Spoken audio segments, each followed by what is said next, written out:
సామెతల గ్రంథము 22 అధ్యాయము 4వ వచనం. సామెతల గ్రంథము 22 అధ్యాయము 4వ వచనం.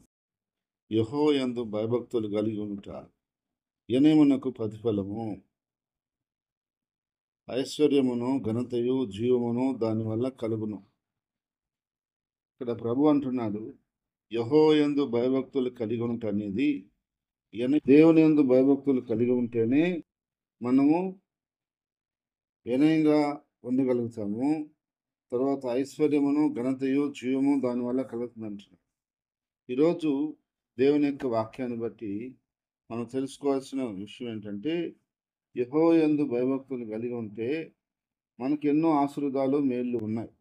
కాబట్టి అందుకని ప్రియ దేవుని బిడ్డలారా, పరిశుద్ధులారా, మనం చేయవలసిన పని ఏంటంటే మన దేవుని యందు భయభక్తులు కలిగి ఉండాలి.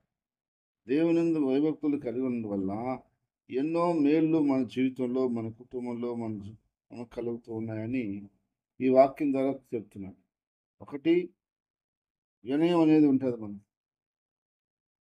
ఈరోజు చాలామంది జీవితాలు చూసినప్పుడు వారి జీవితాల్లో వినయ విధేయతలు లేవు. ఎందువల్ల అంటే వారికి భయభక్తులు లేవు కాబట్టి. అదే భయభక్తులు అనేది ఉండుంటే వారికి వినయం అనేది తప్పకుండా ఉండే ఉంటుంది. రెండోది, దాని మూలంగా మనం ఐశ్వర్యం పొందుతాం.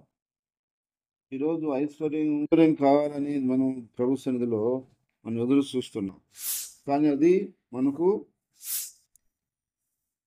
పరిపూర్ణంగా దొరకలేదని బాధపడుతున్నాం.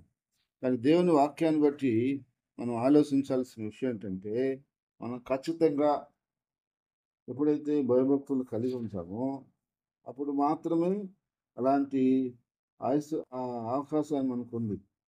కాబట్టి అందుకని ఈ దేవుని బిడ్డలారా, మనందరం కూడా చేయవలసిన పని ఏంటంటే, దేవుని యందు భయభక్తులు కలిగి ఉంటే చాలు, దేవుడు అన్ని విధాలుగా మన సహాయము చేస్తాడు. దేవుని యందు భయభక్తులు కలిగి ఉండకపోతే మనకు ఏమి కూడా రావు. ఘనత కూడా, గౌరవం కూడా ఆ భయభక్తులనే మనకు వస్తుంది. తర్వాత జీవం కూడా ఆ భయభక్తులనే మనకు వస్తుంది.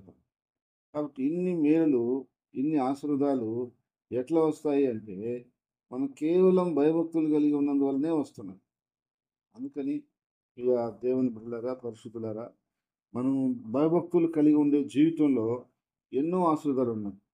భయభక్తులు లేకుండా ఇష్టానుసారంగా జీవిస్తూ వారికి నచ్చినట్టుగా నడుచుకుంటూ దేవుని భయం అనేదే లేకుండా, భక్తి అనేదే లేకుండా ఉంటే ఎన్నో సమస్యలు ఉన్నాయి. ఈరోజు అనేక మంది ఎన్నో సమస్యలు పడుతున్నారు, కానీ భయభక్తులు ఉంచుదామని దేవుని మీద అనుకోవట్లేదు. ఎప్పుడైతే దేవుని యందు భయభక్తులు వస్తుందో మనిషికి, ఇంకా ఆ జీవితం సెట్ అయినట్టే. ఆ జీవితం సెట్ అయిపోద్ది. ఎన్నెన్నో ఒడిదుడుకులు ఉండొచ్చు, కానీ ఒకదానితో ఒకటి క్రమంలోకి వచ్చేస్తారు. అందుకని ఈ సంగమా, పరిశుద్ధులారా, బిడ్డలారా, మనందరం కూడా చేయవలసిన పని ఏంటంటే, దేవుని యందు భయభక్తులు కలిగి మనం ఆయన సేవిస్తూ ఉండాలి. దేవుని యందు భయభక్తులు కలిగి గడగడ వణుకుతూ నన్ను సేవించమని రాసింది. ఆ విధంగా మనం సేవిస్తూ ఉంటే మనకు వినయం ఉంటుంది, ఐశ్వర్యం ఉంటుంది, ఘనత ఉంటుంది, జీవం ఉంటుంది.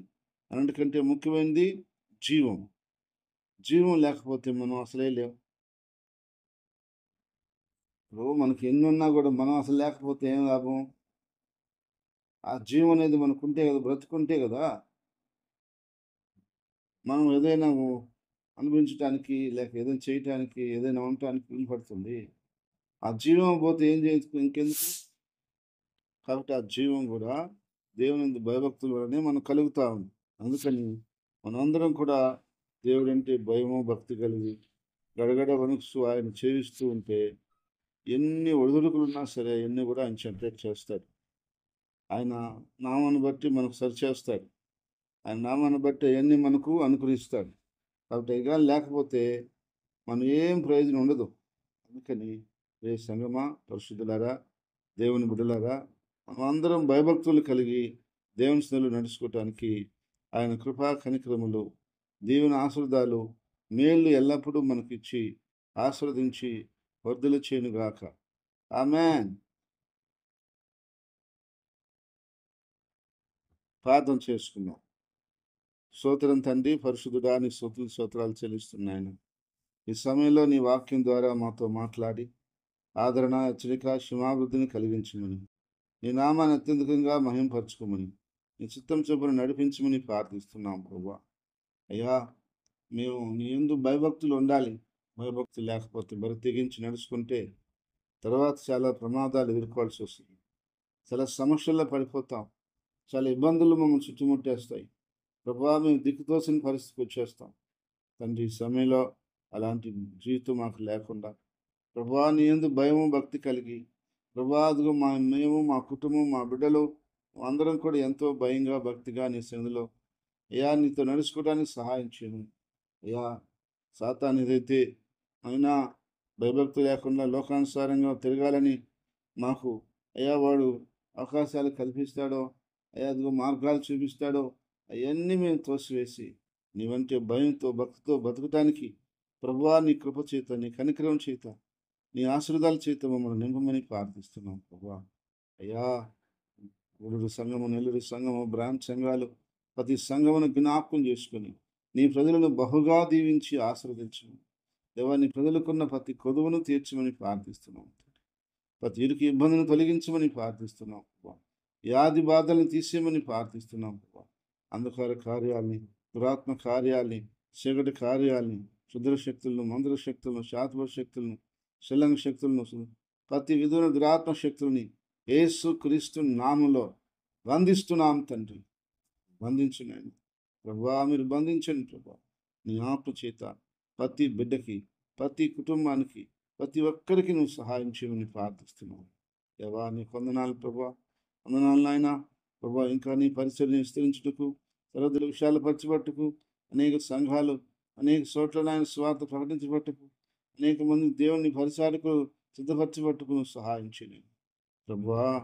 నీ చిత్తము, నీ సంకల్పం ఏదైతే మేము చేయవలసి ఉందో, ఏదైతే చేయలేకపోతున్నామో దాన్ని బట్టి మమ్మల్ని మన్నించి దాన్ని చేయటానికి మాకు శక్తినిచ్చి, కృపనిచ్చి, బలవనిచ్చి పరిపూర్ణంగా చేయటానికి మమ్మల్ని ముందుకు నడిపించమని ప్రార్థిస్తున్నాం. ప్రతి విధమైనటువంటి ఒడిదుడుకులను లయపరచమని ప్రార్థిస్తున్నాం. ప్రజలను సాతానికి నిర్మూలన చేయమని ప్రార్థిస్తున్నాం. అన్ని విషయాల్లో నీ కృపాక్షేమాలు, నీ ఆశీర్వాదాలు, నీ మేలు, నీ సంతోషం, నీ సమాధానం, నీ దీవెన, నీ కృప ఎల్లప్పుడూ మాకు దయచేయి. అన్ని విషయాల్లో మాకు అనుగ్రహించు. ఆది అంతంతో నడిపించమని, నీ కృప చేత బలపరచమని ప్రభువా. మా దేశమును, మా దేశ ప్రజలను, మా దేశ యొక్క అధికారులను, మా దేశ యొక్క అయా మంత్రులను, ప్రధానమంత్రులను, ముఖ్యమంత్రులను, ప్రతి యొక్క వ్యక్తిని బట్టి నేను స్తుతిస్తూ ఆరాధిస్తున్నాను నాయన. వారందరూ కూడా నేను తెలుసుకునే భాగ్యం చేస్తుంది. మా దేశాలు రచ్చగొట్టుకుంటూ అయా మనుషులుగా గొడవల సమస్యలు సృష్టించేటువంటి వారిని అయా మీరు అయా దర్శించి వారిని మీరు దర్శించమని, వారిని నాయన మార్చి అయా భయభక్తులుగా నడుచుకునే కృప దయచేయమని ప్రార్థిస్తున్నాం ప్రభా. ఇదిగో తండ్రి నాయన, మా దేశంలో కరువు కాటకాలు తీసేయండి, మంచి వర్షాలు దయచేయండి అయ్యా. నీ కృప ఆశీర్వాదాలు దయచేయమని ప్రార్థిస్తున్నాం. ఏ బిడ్డ ఆయన ఇరుకుల్లో, ఇబ్బందుల్లో, వ్యాధి బాధల్లో ఉన్నారో వారిని కనికరించి వాటి నుంచి బయటకు తీసుకురామని, విడిపించమని ప్రార్థిస్తున్నాం ప్రభా. వ్యాధుల చేత నలిగిపోతున్న బిడ్డలని మీరు ముట్టండి ప్రభా. ఆరోగ్యమే మహాభాగ్యం అని చెప్పి ఆయన ఆరోగ్యం దయచేయండి. ఆయన ప్రతి కుటుంబానికి, ప్రతి బిడ్డకి సంపూర్ణమైన స్వస్థత, విడుదల, ఆరోగ్యం కలగచేయమని ప్రార్థిస్తున్నాను తండ్రి. నిశ్చయముగా నా తండ్రి ఆరోగ్యం దయచేయమని ప్రార్థిస్తున్నాను. ప్రతి రోగం, ప్రతి వ్యాధి ఏదైనా సరే దాన్ని యేసుక్రీస్తు నామములో గద్దిస్తున్నాను. విడుదల దయచేయమని ప్రార్థిస్తున్నాను ప్రభా.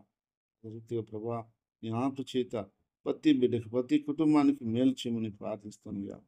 ఓ తండ్రి నైనా అన్ని విషయాలను కృప అనుగ్రహించు నాయన. ఏ ఆత్మల బాధలు ఉన్న బిడ్డలని పరిపూర్ణంగా విడిపించమని ప్రార్థిస్తాను.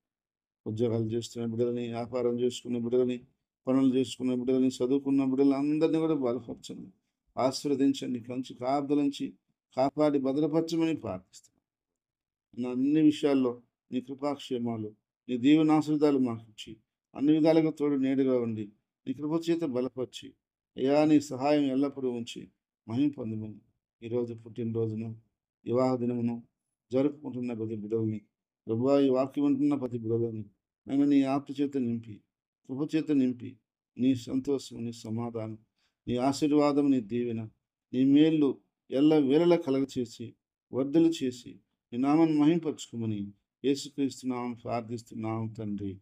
ఆమేన్.